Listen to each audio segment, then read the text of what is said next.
So we wanted to discuss tonight about the benefits and the methods of associating with devotees. So I wanted to read from the Nectar of Instruction, text 4. Dadati pratigrinnati guyamakyaki prichati bhunkte bojayate chaiva sadvidam pritilakshanam. Offering gifts in charity, accepting charitable gifts, revealing one's mind in confidence, inquiring confidentially, accepting prasad, and offering prasad are the 6 symptoms of love shared by one devotee and another. So I'm sure that most of us would like to accelerate our spiritual life. Most of you would like your spiritual life to go faster and easier? Yes? So when we first take out Krishna consciousness, we often think that, oh, well, I'm going to become a pure devotee in just a few minutes. Maybe a few months. It might take a year or so. Okay? And then after a while, you see that although that is possible, Srila Prabhupada talked about how you can become Krishna conscious in a moment, that for most of us, it's not exactly like that. For most of us, as Prabhupada says, until the stage of Nishta, it's a hard struggle with determination. And we find that our hearts are not quite as clean and pure as we thought they were. Yes, in the beginning you think, I'm very pure, and after you chant for a while, you realize, oh, I'm not really so pure. I really have so many contaminations. And people always would like to know, is there some way that I could make this journey faster and easier? So of course there's many answers to that question. You could say by chanting with attention. So many different ways we could answer that question. I'm not saying that this is the only one, but this is certainly one of them. That how we choose to associate with devotees, what's our sadhu sangha? Satam prasanga mama virya samvidom. Bhavanti vidkarna rasayanam katata josanadvat papavarga vardmani shradaratir bhakti anukramishtati. Sada prasanga, not just sangha, but prasanga, deep sangha with the devotees. In one sense, one could understand the process of advancing in Krishna consciousness as a process of increasing and increasing the quality of our association with the devotees. And just doing that one thing very nicely can immediately bring us to a high stage of Krishna consciousness. And messing up that one thing can, as we're told repeatedly, greatly impede our Krishna consciousness. So even if you're doing everything else right, if we're offending the Vaishnavas, we're not dealing nicely with the Vaishnavas, then we don't make much progress. Like Bhaktisiddhanta Saraswati talked about the wedding party. You know, that they get in the boat to go to the other village, and they're rowing all night. And when they wake up, they're still in the same place. Did you ever feel like that?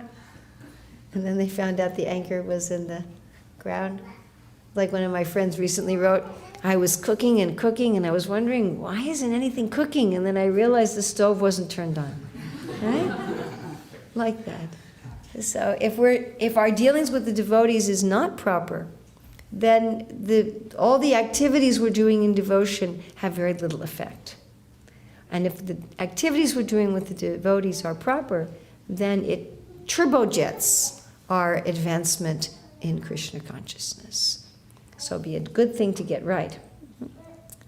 So here in the purport of Nectar of Instruction, text 4, Srila Prabhupada makes 2 very, very interesting statements, almost amazing, incredible statements. He says the International Society for Krishna Consciousness has been established to facilitate these 6 kinds of loving exchanges between the devotees. Indeed, one of the purposes of ISKCON is to bring the members closer to Krishna and closer to each other. After all, our idea is that in the spiritual world, it's not that we're just associating with Krishna alone. Often just us and Krishna off somewhere. But it's in a whole society. It's in a perfect society. Prabhupada says in the spiritual world there's no sannyasis. What are you going to renounce? Oh, children are welcome. Hey, you don't have to leave because children are making noises.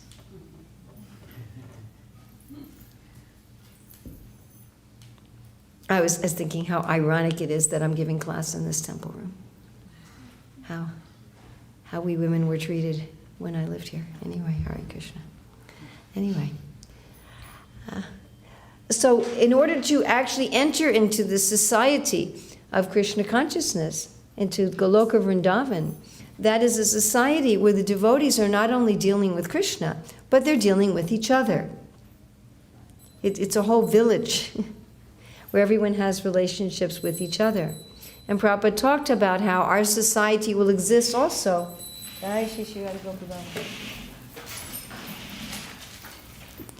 How our society will exist also in the spiritual world. Of course, not quite in the same way that it exists here. It's not that there'll be GBC meetings in Goloka Vrindavan. I'm sure the GBC certainly hope there will not be GBC meetings in Goloka Vrindavan. But it's interesting, if you really think about, why did Prabhupada establish a society? Why wasn't it just IKCON, International Krishna Consciousness? In fact, I think we've been pretty good at the International Krishna Consciousness bit. I think we've been pretty good at the IKCON. And we haven't quite got the ISKCON, yes? We're kind of still working on the S part. We're coming up to the 50th anniversary of the incorporation of ISKCON. But what does a society mean? A society means that not only are each of us as individuals coming to love Krishna, but we're coming to have also relationships with each other. Just like there are some Christian monasteries where the monks all take vows of silence, the Cistercian monks, I think they're called. And each of them just stays in their own little room. They don't talk to anybody. And they each just do their own little study and prayer. They each just do their own little study and prayer in their own room. And somebody just comes by once or twice a day and silently gives them a piece of bread and a bowl of soup and then walks away.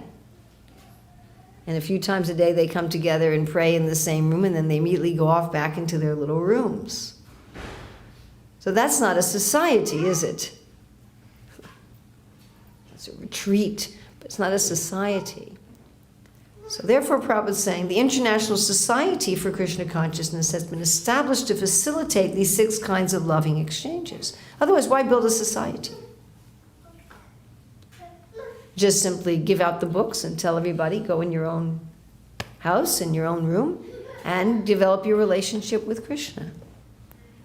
But it's meant that we can also relate with each other. And then Srila Prabhupada goes on in the purport to say, the life of the Krishna conscious society is nourished by these 6 types of loving exchange among the members. So if we want to know how to have a healthy society, how to make ISKCON healthy, how to make our working together for Sri Chaitanya Mahaprabhu's mission, for Srila Prabhupada's mission, one that's full of nourishment, that's full of health and vitality. If we think of nourishment, we think of food, huh? And nourishing food is food that tastes good and makes you feel satisfied, you digest it easily, you have energy after you eat. That was what we would call nourishing food. So when we have the kind of relationships with devotees that Rupa Goswami is describing, then that is also how we will feel in our society. We'll feel happy, we'll feel energized, we'll be able to deal with each other smoothly. So what are the benefits of associating with devotees? Can some of you suggest what are the benefits? I hate to make you work hard at the end of the day, but I just traveled from Paris today, so I'm working hard, so I can make you work a little hard too, right? If you wonder why I'm a little subdued today, it's because I'm a little tired. So if you think I'm acting subdued, you're right. I am a little subdued. Yes? Yes? You feel comfortable because you're with like minds.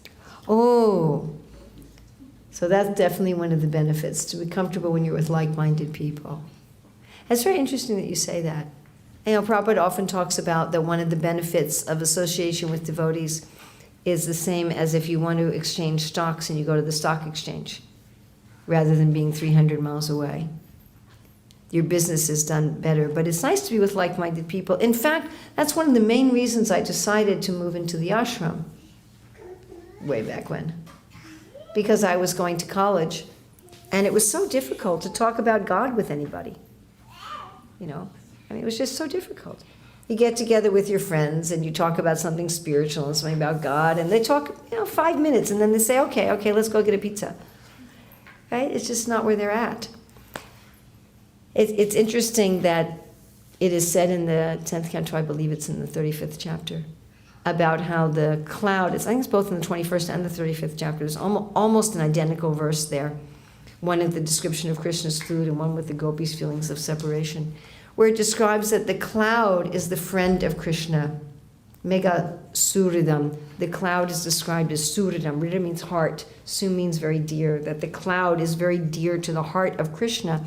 And one of the reasons given is that the cloud is the same color as Krishna. So that's kind of interesting, isn't it? Why would the cloud be dear to Krishna? Because it's the same color.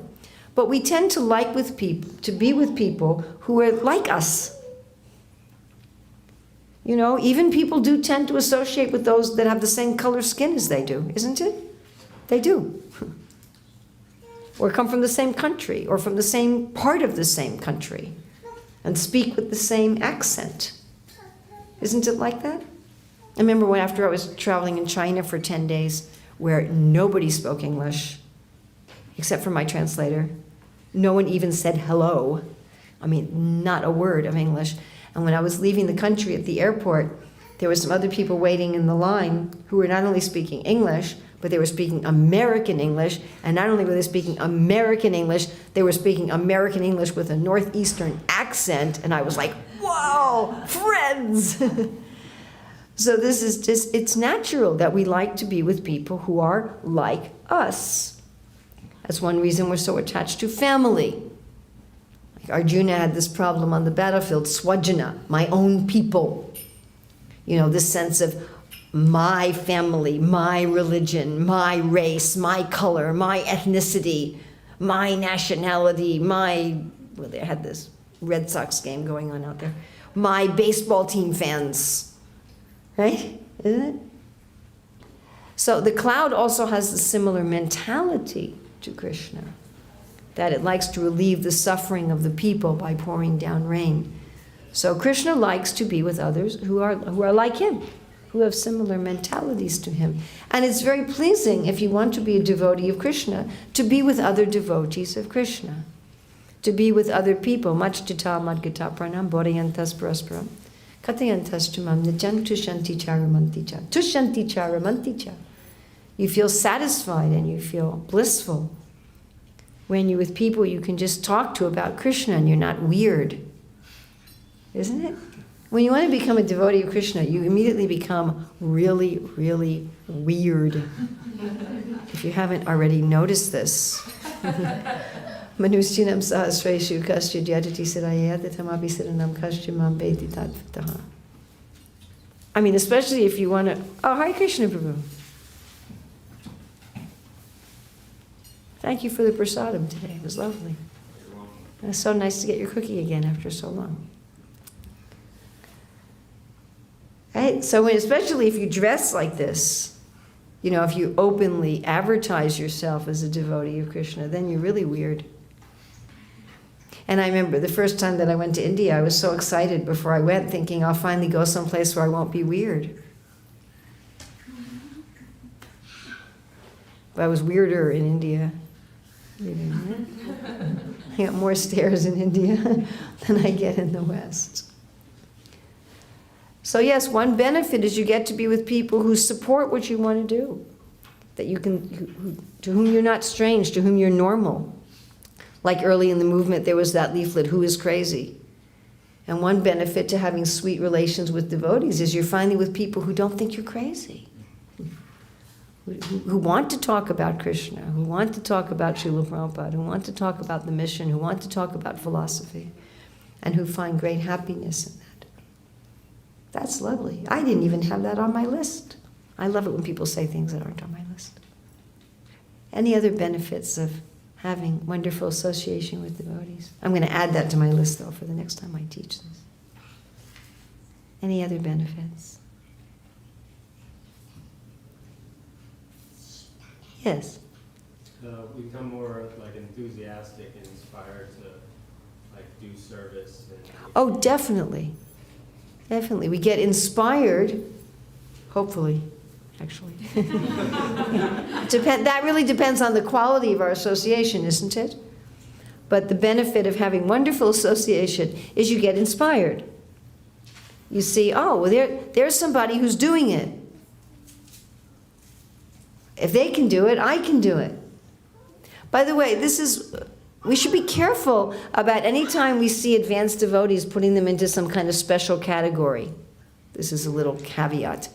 Like any time devotees are advanced, if you start saying, well, they must be a Nityasiddha devotee, or they must be a this, then a lot of the inspiration value is gone. Does that make sense to everybody? Because then all of a sudden they're not like me anymore. Oh, well, there's some pure devotee category. But definitely one reason to associate with devotees and have sweet association with devotees is we get inspired by other people's faith. Yes? By other people's example also. And we think, yes, I can do it. And their example acts as a model for how I can do it. Now, each of us in one sense has to do things in our own way according to our own situation and our own inspiration. It's actually quite a big mistake to take exactly what someone else does and try to just copy-paste it onto your life. Having said that, you can look at what other people are doing and take that as a model. And say, all right, here's somebody who's showing an example. What can I pick up from this person's example that I can use in my own life? If I can't do exactly what they're doing, then how can I pick up the principle of what they're doing? So we get a general sort of inspiration and enthusiasm, and we also get a template. Some other benefits of having nice devotee association.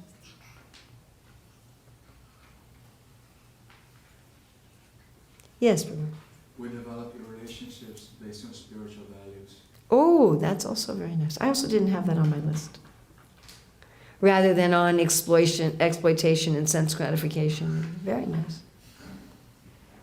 Some other thoughts?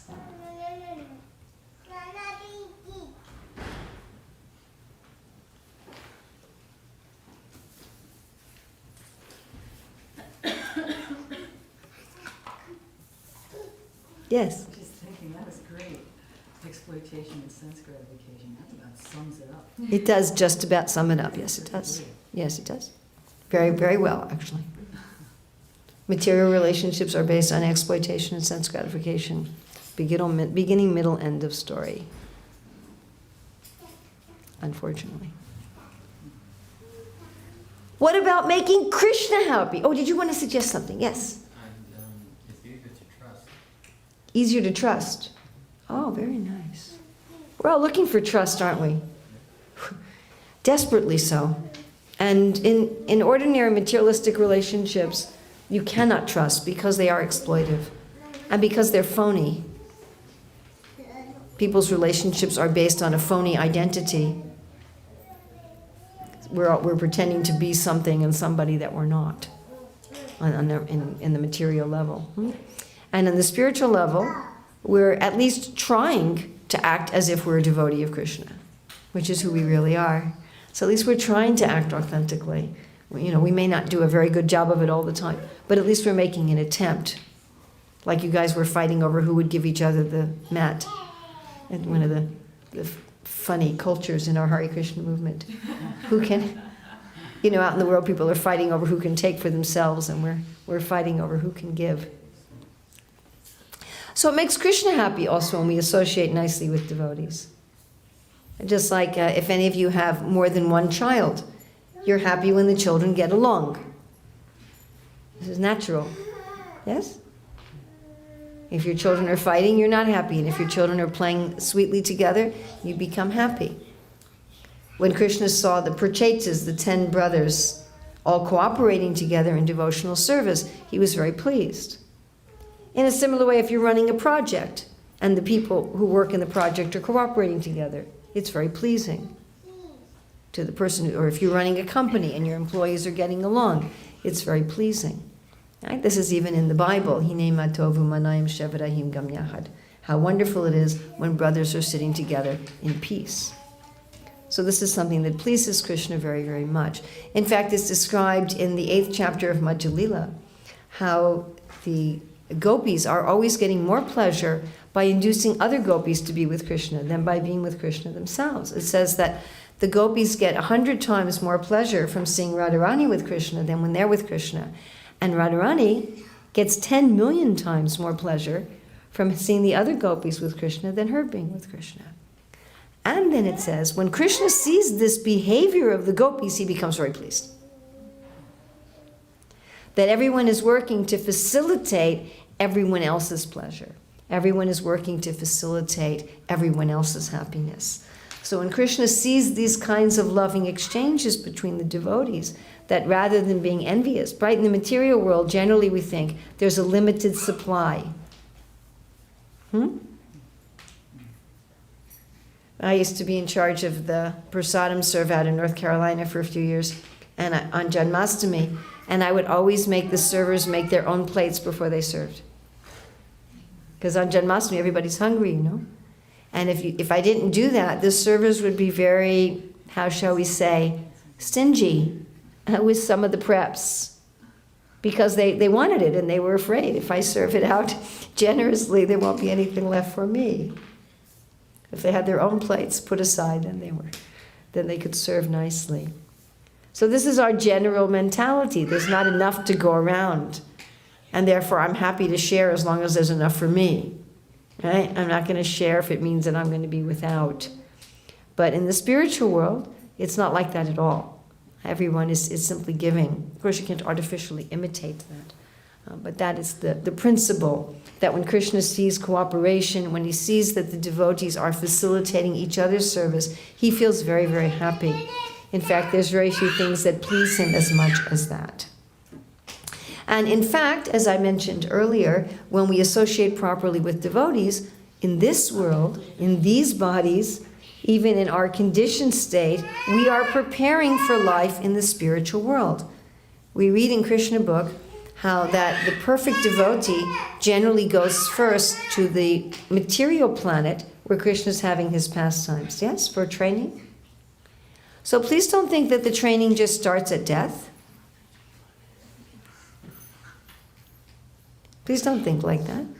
Guess when the training starts? Like right now. Yes? So even now we're being trained.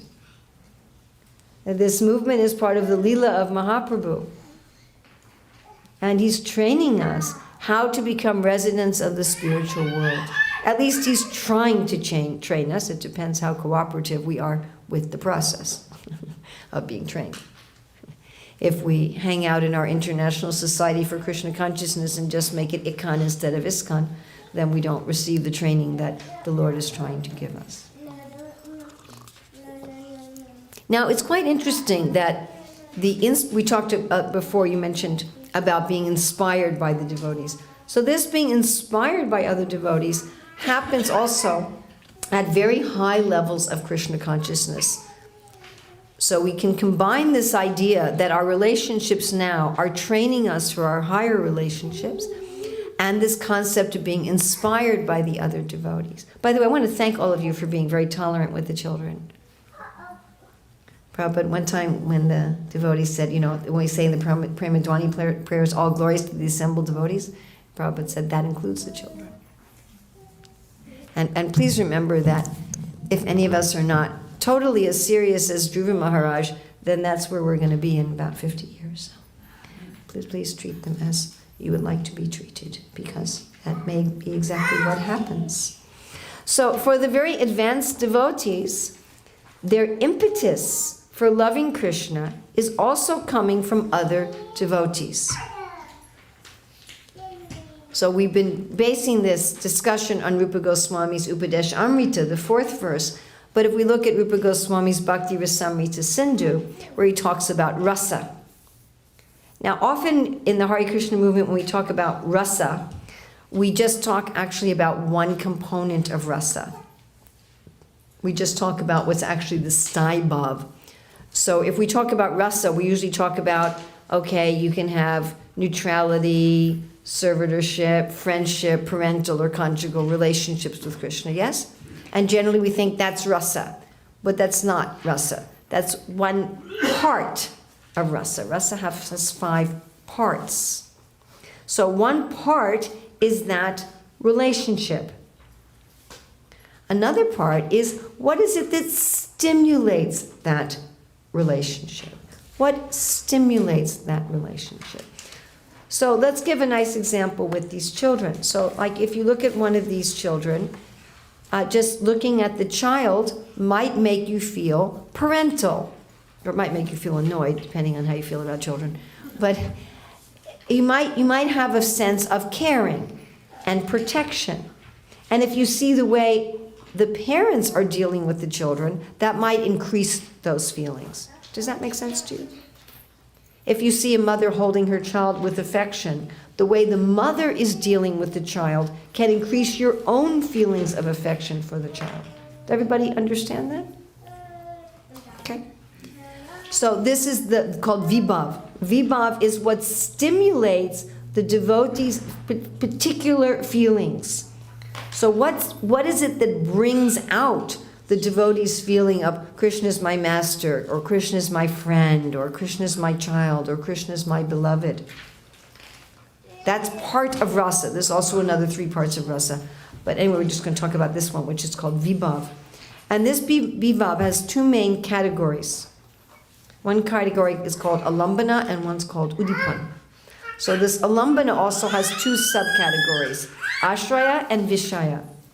So ashraya is the devotee who loves Krishna. Vishaya is Krishna. So in other words, if you have a feeling of friendship for Krishna, if your eternal relationship with Krishna is one of his cowherd boys, for example, then Krishna himself brings out that feeling in you. But so do the other cowherd boys. So when you meditate on, when you see, when you hear about the other cowherd boys, that also brings out your friendly feeling with Krishna. Does that make sense to everybody? You understand that? Okay. So that's the alambana. And that's absolutely essential. Then the udipans, the other stimulus, are individual things like Krishna's flute, Krishna's peacock feather, Krishna's beauty. But included there also are the devotees. So the devotees can also act as udipans, as stimulus. Just like we're saying, you see the devotees, you get inspired. Oh, I'd like to serve Krishna like that. But in fact, the higher aspects of bhakti, the main practice is following a particular devotee. That is the main practice of Raganuga Bhakti. Did you know that? What is the big difference between Vaidhi Bhakti and Raganuga Bhakti? In Raganuga Bhakti, you're following a particular devotee in a particular relationship. You're taking the shelter of that particular devotee. How that devotee serves Krishna. Just like Srila Prabhupada writes in the 3rd chapter of the 10th canto, that those who have a mood of parental affection for Krishna, they meditate on Mother Yasoda churning butter. How she's singing about Krishna, how the flowers are falling out of her hair, and so forth. So therefore, this association with devotees and dealing with devotees is very important at all stages of bhakti. It's important to inspire us in the beginning stages, and it's important as the main means of advancement in the advanced stages. So would everybody like to have good association with devotees? Are you convinced? So how to do that? So that Rupa Goswami is describing in text 4. And he talks about 3 exchanges, each of which have a give and a take. So what are the 3? Reveal one's mind. Okay, revealing one's mind. And another is?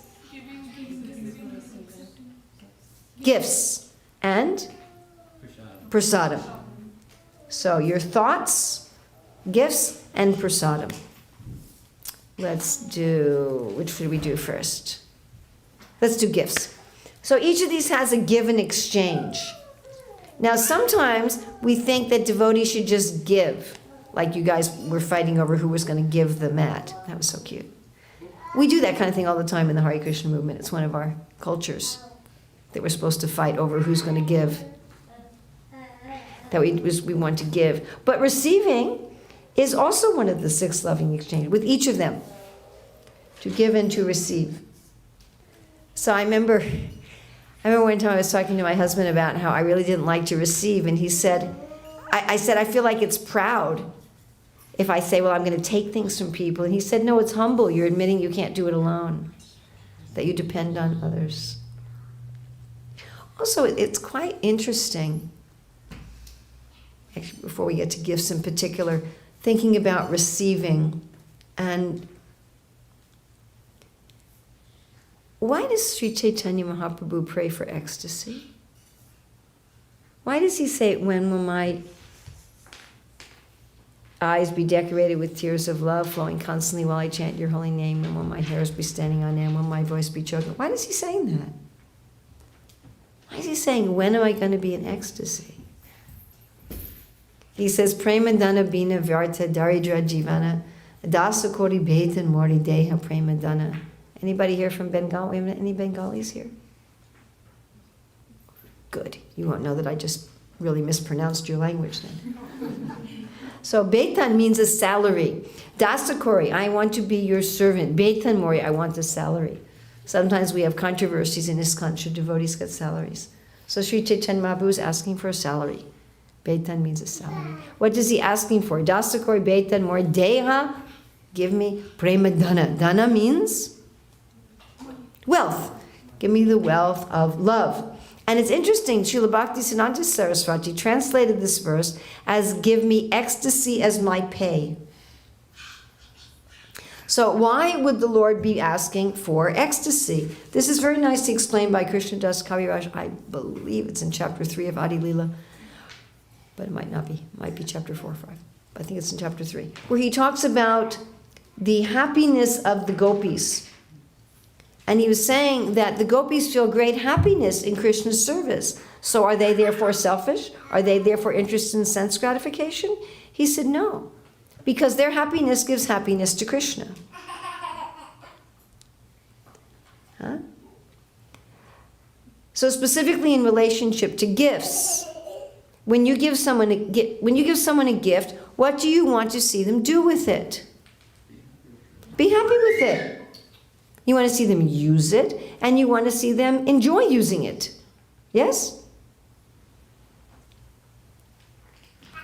So when I was in South Africa a few months ago, the devotee I was staying with gave me a sari, and I said, well, I really can't use this. It's not, I can't travel with it. And she said, well, could you at least wear it one day while you're here? She wanted me to use it. And she wanted me to say, oh, I love it. Yes? So when we happily receive gifts, who are we pleasing? The giver. Isn't that interesting? Do you know one of the best ways to please Krishna is to be happy at the gifts he's given us and be happy with him? That is ecstasy in Krishna consciousness. If you really want to make Krishna happy, then as soon as you see him, you feel happy. Isn't that interesting? Wouldn't that make you happy? If as soon as someone saw you, they felt happy, wouldn't you like that? Yes? Do you want someone as soon as they see you, they're unhappy? Sometimes devotees ask, if I'm enjoying my service, is that Maya? I'm like, oh my God. Right? Krishna's happy if you enjoy your service. If as soon as you see him, you feel happy. As soon as you think of him, you feel happy. Susukam kartamaviyam. Of course, what is the main gift that we're giving and receiving, that Prabhupada explains in this purport, is what? The holy name. again, to get that happily, to use it, to actually chant the holy name, and to chant the holy name with happiness. And Prabhupada says one should be eager to receive this transcendental gift. So giving it and receiving it. And then there's other kind of gifts also that we can give each other.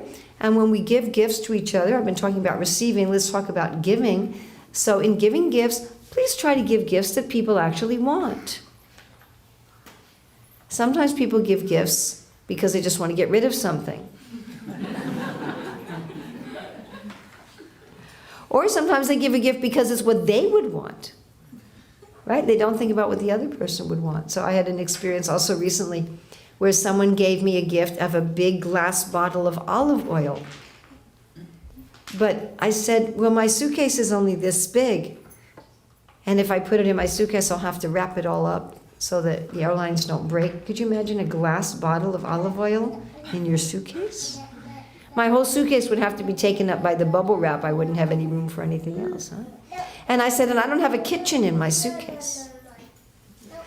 So the person who gave that to me, they weren't thinking, what am I doing? You understand?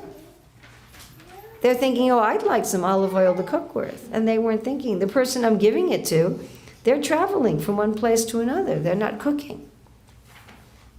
So it's quite interesting how many times, I'm sure all of us have gotten gifts that we looked at it and went, thank you. Yeah? So this is our principle, isn't it, of why we're vegetarian? I mean, we have so many reasons we're vegetarian, what kind of teeth we have, what kind of saliva we have. We don't want the animals to suffer. But ultimately we're vegetarian because we offer our food to Krishna. And he says, Patram pushpam phalam toyam. He says, don't give me meat. He doesn't like it. If you give it to me, he goes, ugh, I don't want this. So when we give gifts to the other devotees, we should think about what they would like. So that's giving and receiving gifts. Then giving and receiving prasadam. So with prasadam, we can talk about giving first. Prasadam also, please give people what they would like. You know, when Sri Chaitanya Mahaprabhu serves prasadam, he gives everybody their favorite preparations. He knows what they would like. And that means, again, you have to know people. Oh my goodness. You know, in order to give gifts that people really like and they really want to use, and in order to give prasadam that people really like to eat, you have to know them. What a radical thought. So or to ask.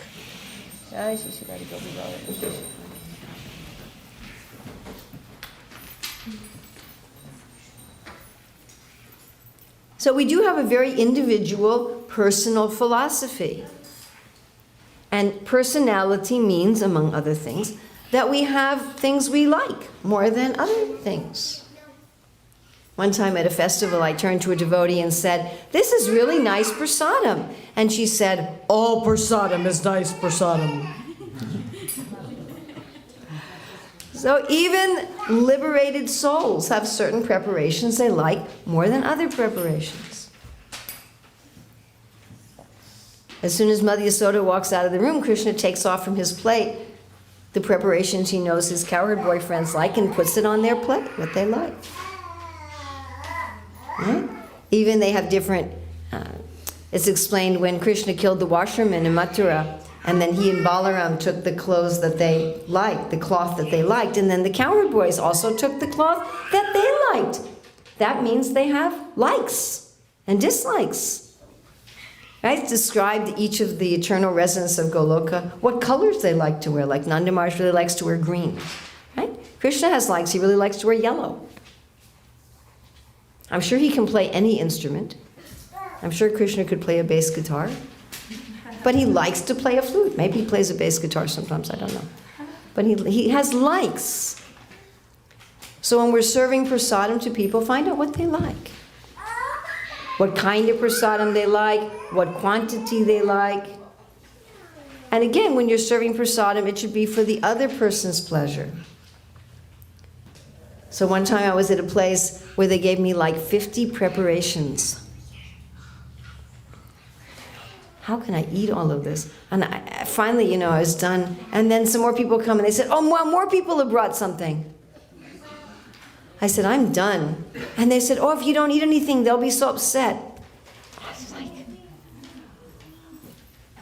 so we serve someone some prasadam. It shouldn't be for our gratification, but for their happiness.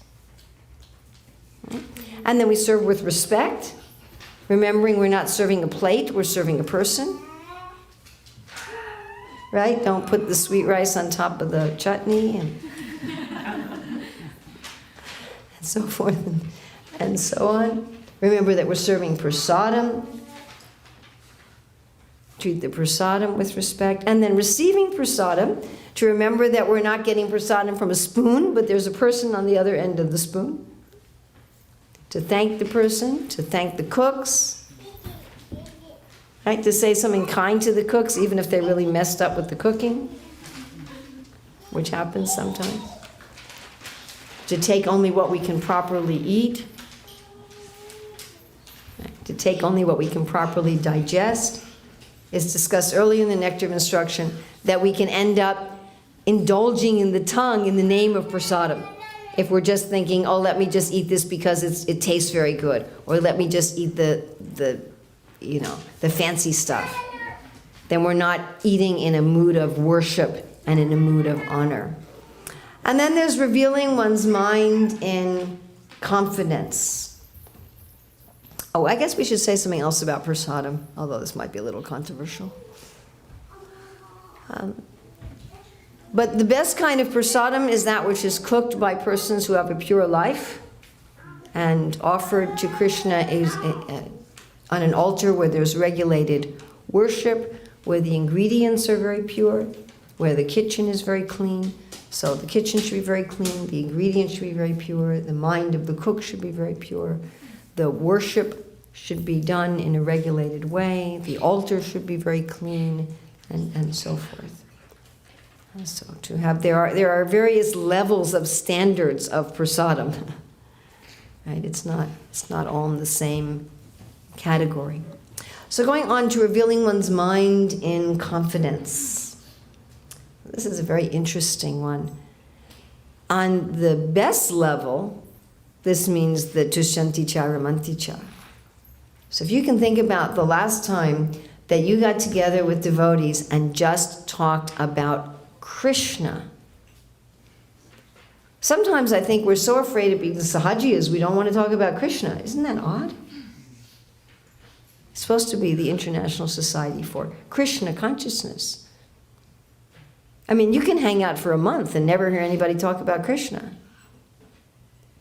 So the best way of exchanging confidences is really to talk about Krishna. Krishna's form, Krishna's qualities, Krishna's name, Krishna's pastimes. And it's so enlivening whenever you do that. Can you think about the last time you did that with somebody? When you were talking about what you read and what Krishna's pastimes were and how wonderful he is and how you can see him everywhere, right? When I was flying today, when we were flying into Iceland, and there's this, you see this huge expanse of the ocean, and I was thinking about how Krishna says, of bodies of water, I'm the ocean. And just meditating on how this is one planet. There's only one planet.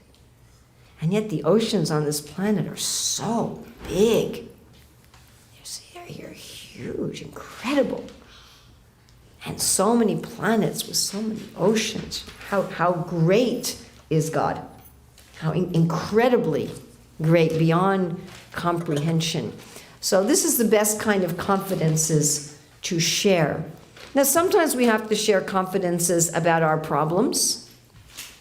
I had a devotee that I don't know at all, and these is often when it comes from where it comes from. People that you don't know at all who decide they can tell their deepest, darkest secrets to you because they don't know you and you don't know them, and therefore you're not going to embarrass them in their community. Yes. So that may have to be there sometime. We may have to go to some people with our deepest, darkest secrets and problems and etc. But generally, our revealing our mind in confidence is not that I dump the garbage of my mind on you. Right? I don't really think any of us, anybody here would like to put all the contents of their mind up for public display? No. So nor do we really need to hear all the contents of someone else's mind. They don't want to tell anybody in their local area. They figure they won't see you again for a year or two. So they'll, and maybe not at all. And so they'll come and tell you what they won't tell anybody else. And some of it's really horrific. And some of it you're just like, afterwards, where's the shower? And so when we reveal our mind in confidence, we should try to do so in ways that inspire one another, although it is also required sometimes that we lean on each other's shoulders and cry on each other's shoulders and come to each other with our burdens and our embarrassments and our difficulties. Because in fact, sometimes just the fact of revealing something embarrassing to somebody may make it easier to deal with and easier to get rid of. It's a kind of relief.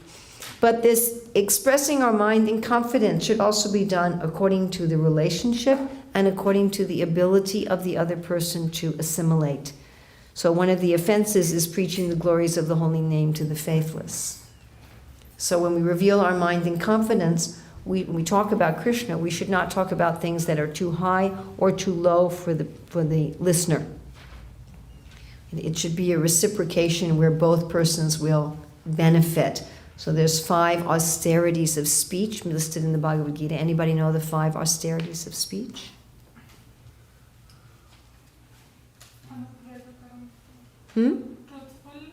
Truthful, yes. Pleasing, good. Beneficial, okay. Anybody else? Accurate. Huh?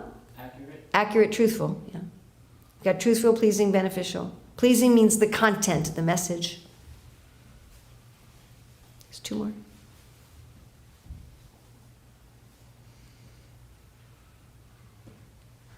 Not hurting. Not agitating to others, which means the words. And the last? Any of you who talk every day really ought to know this. If you'd never talk at all during the day, it's not a very important thing to know. But if you ever talk during the day, it might be something useful to know. The last one is to regularly recite the Vedic literatures. So, austerity of speech, it should be true. We shouldn't speak lies. The content should be pleasing. The message itself should be pleasing. You know, formerly, people used to reward messengers who brought good news and punish messengers who brought bad news. Is that interesting? Suppose we still did that in society. What would happen to gossip? Okay, so the content pleasing, the words pleasing. So modern society, they intentionally like to speak in agitating words, in rough language, and beneficial and based on the Vedas. So of those 5, what's the most important? Not agitating. No, because sometimes you can use agitating language. Sometimes you can, and sometimes your message can even be not pleasing. Nope. Well, if you recite the Vedas, as Prahladananda Swami pointed out to me, all the others will naturally be there. But the most important is beneficial. See, if it benefits someone, you can't even give a painful message and even in agitating words. Hey, you fool, you're about to fall off the cliff, stop! You know, so that's all right if it's going to benefit them. So this exchange of confidence should be such that both the hearer and the speaker are benefited. Right? If I tell you something truthful that doesn't help you, if I go to you and say, you know, your baby's really ugly. So that may be true. I actually once knew a woman who had a really ugly baby. Looked like a little pig. He really looked like a pig. But that's not beneficial. Although it's truthful. And even the truths that are in the Vedas, one has to decide what's going to benefit the other person. Prabhupada says, with truths in the Vedas, it's like a pharmacy that has all different medicines, but the doctor gives you the medicine that will benefit you, and the medicine that will benefit you now. So as we progress in Krishna consciousness, we are able to hear and be benefited by higher subjects than we are in the beginning. So these are the way that we exchange with devotees, giving and receiving gifts, giving and receiving prasadam, and giving and receiving confidences. And when we associate with devotees like this, we make Krishna happy. We will become inspired in Krishna consciousness, ultimately to become inspired in the higher realms of Krishna consciousness. We will feel very enlivened in a like-minded society of devotees. We'll have examples of Krishna consciousness that we can follow. We'll please Krishna. And just imagine what it would be like to be in a society where we all lived like that. We would actually be nourished. So even if our dealings with the devotees are already on the highest platform, the nice thing about Krishna consciousness is it's not static. You don't reach a place where you say, okay, now I've mastered that. You know, materially it's kind of like that. You reach a point where you go, okay, did that. No more juice in it, huh? But spiritually it's not like that. So each of us, even though I'm sure everyone here is already perfect in their devotee relationships, there's always room for improvement. So we could consider, am I dealing with the devotees in ways that really benefit them and myself? Am I dealing with the devotees in ways that would please Krishna? Is Krishna smiling at how I'm dealing with his devotees? Is he looking and saying, oh, thank you very much for how you're dealing with the devotees? Let me bring you into my eternal association where there's an unlimited number of devotees because you've proved yourself that you are going to deal with the devotees in a sweet way. So I'm sorry we went a little overtime, but we started a little late.